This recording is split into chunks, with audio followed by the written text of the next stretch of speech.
Our second story this week on the first day of summer for New World Next Week, episode 344. It's June 21st, 2018. Psychopathy. Study confirms most psychopaths live in Washington, D.C. The study is called Psychopathy by State. It was conducted by Ryan Murphy. He surveyed samples from the lower 48 states and Washington, D.C. to find the prevalence of personality traits which correspond to psychopathy. The personality traits generally corresponding to psychopathy are low neuroticism, high extroversion, low agreeableness, and low conscientiousness. D.C. came in first by far. But as the study notes, that's not exactly maybe a fair comparison, as it is a city, or maybe more properly a district of criminals, as opposed to, being compared to an entire state. The study finds that urban areas in general correspond to more psychopathic personality traits. Another interesting finding is that a higher concentration of lawyers predicts higher psychopathy prevalence. So removing D.C. from the equation, the top 5 states, the most psychopathic states in America are, number 1, Connecticut, number 2, California, 3, New Jersey, and number 4 and 5, New York, and then Wyoming, which is interesting given just sort of the wild differences in population there.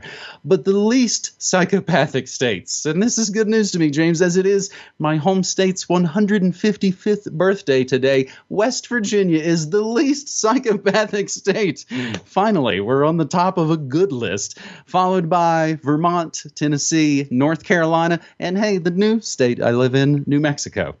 It should not be surprising that the main correlation was that the state with the lowest percentage of people living in urban areas also had the lowest concentration of psychopaths. But to be clear, the paper is not so much identifying where all the psychos live as much as identifying general population traits which correspond to psychopathy. We will include the link to the main research, Psychopathy by U.S. states, and a little bit of supplemental research on the big 5 personality traits. Now, James, you offered up this story. I was not aware of it, but you were the one who actually caught the West Virginia angle, and you didn't know that it was West Virginia's birthday, so that's a nice little extra bit of synchronicity here. Oddly, I don't keep West Virginia's birthday on my calendar, but it is an interesting little synchronicity, and this one is brought to you by a Corbett Report user. I believe it's spat. Correct me if I'm wrong, but we'll include a link in the show notes anyway, who included this story in the comments section at corbettreport.com. So thank you for doing that and bringing it to our attention. And yes, there are a lot of adjectives that I could use to describe James Evan Pilato. Psychopathic is not one of them. So yeah, maybe West Virginia is doing something right. But yeah, the bigger story here, the bigger picture is, in other news, water is wet.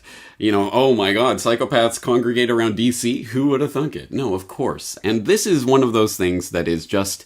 It's one of those things you can bring up with people and no one really disputes. Yeah, I mean, of course, politicians tend to be psychopathic and bloodthirsty criminals, but it's the not my congressman phenomenon. Yeah, they're all bloodthirsty criminals, they're all crooks and liars, but actually, I live in a district with a really good congressman. Everyone seems to think that way. But of course, to a certain extent, it's just justifying your own traits. If you go out and vote for someone and they get into power, or even if they don't get into power, the person who got into power, well, he must be the better man, and it must be a system that works somehow or other. That's what the general population, the normies, if you will, would say about this. So I think raising the awareness of political psychopathy and its incredible importance in the grand scheme of things, and how this creates not a democracy but a kakistocracy, where it is the most evil amongst us who get promoted to these positions of power, because they are the ones who congregate in these areas and seek that trough of power, where if you're a power-hungry, manipulative, narcissistic psychopath, where are you going to go? You're going to go to places where you can get the most power. Where is that in our modern day and age? Washington, D.C. So again, this should not be surprising. Anyway, this study actually also has some other interesting characteristics, breaking down psychopathy by profession. And lawyers do not fare very well on this list. It's I'm just looking through it now, so I would invite you to go and look at the PDF for yourself. But some interesting things here that will not be, I think, ultimately surprising to people who have typed psychopathy into the search bar of CorbettReport.com and seen the various things that I've done on the problem of political ponerology. James, rest assured, I tweeted this story out to all the West Virginia politicians and news outlets for the West Virginia 155th birthday. I really find the part interesting, too, is that it talks about less psychos in more rural areas. And so it's not just D.C. The study kind of talks about in bigger cities, they're able to sort of burn through friends as maybe some people realize, hey, this guy's a psycho. I'm not going to hang out with him anymore. A city gives them just that many more sort of marks, if you will.